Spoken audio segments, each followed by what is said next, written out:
Hey, this is Sasha. Thanks for joining me in today's video. And what I want to share with you today is how to be more creative in your blog and how to get more creative content by your posts. So stay tuned. I'm going to share with you some insights on creativity and how you can be much more unique in your posts and within your blog.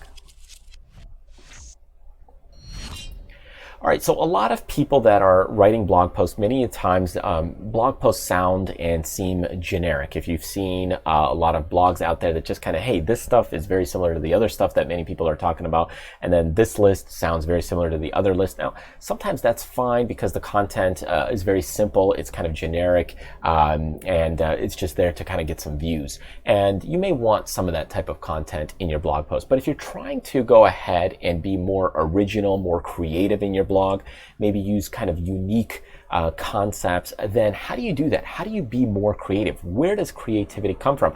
And when you're doing the writing, let's say video creation, what makes it unique? And how do you get that? Well, let me share with you a little insight as far as creativity and what that really means and how to gain a little more creativity. So all creativity is really about, or as far as doing creativity, is really when you can tie two possibly unrelated objects or things together. So if I look at things like, if I'm talking about life, and life is like an Super Nintendo controller. So if you've ever seen one of these things before, it's like a Super Nintendo controller pushing the right key combination. So for example, if you've ever played Nintendo or any kind of game, and if you just kind of press this same exact button over and over and over again, it's not going to really work. You're not going to win the game. You're just going to push the same button over and over and over again. But as far as life goes, if you are pushing the right key combinations, like let's say you're maybe running and you're holding one button down and then you're pushing the other button, and then you go ahead and do spin or fireball or whatever as you're playing Mario, it takes a lot of combinations to go ahead and win a certain game or win Mario, along with, going to the right, going down, jumping, and so on. So combining those key combinations will let you win the game of life. So if you could use some kind of example that's kind of, hey, life is like a game of Mario, all of a sudden you're now much more creative. There's kind of two things that are unrelated, gives you that creativity. Pretty simple, right? Simple concept. Two objects, just take two objects and see how you could tie it together. Let's take a look at another one. How about maybe a different topic where it's a little bit more longer. So here we're looking at improving your business financials by spending more money is kind of like tightening marker caps with a wrench. Okay, so let's pretend you have a financial blog and you're telling people, okay, what you see a lot of people doing is they're trying to take marker caps, and what they're trying to do is tighten the marker caps with a wrench, and it just doesn't really work out very well. So you could see, hey, I could do this.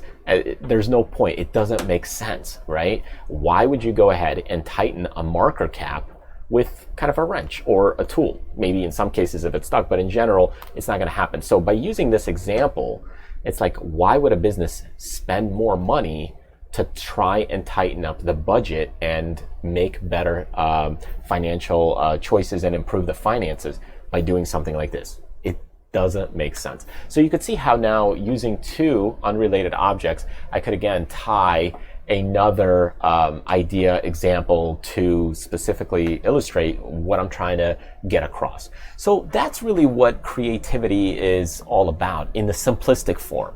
So if you're trying to come up with ideas and concepts, you might have already heard of these ideas and concepts before, maybe surfing the web, maybe topics you want to cover, but how do you be a little different? Well, the way to be different is tying unrelated objects, your experience, your thoughts, into that content medium or into that idea, into that example. And now all of a sudden you'll have a totally unique and a very creative blog post if you're doing an individual content, and do that many times over again, 10, 20, 50 times.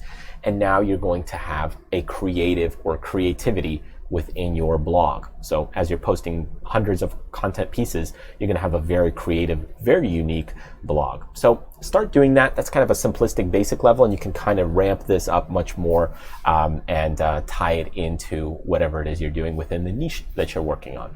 So I hope you found this helpful, insightful, gave you some things to think about as you continue to write more blog posts, create more ideas, publish more content, and just connect with your audience. So thanks for joining me. Remember to check out some great freebies that I have on our website by just clicking the link right over here. You can subscribe to the channel if you're brand new, or just continue watching some other great, awesome videos. Thanks again for joining me, and I will see you next time in the next video.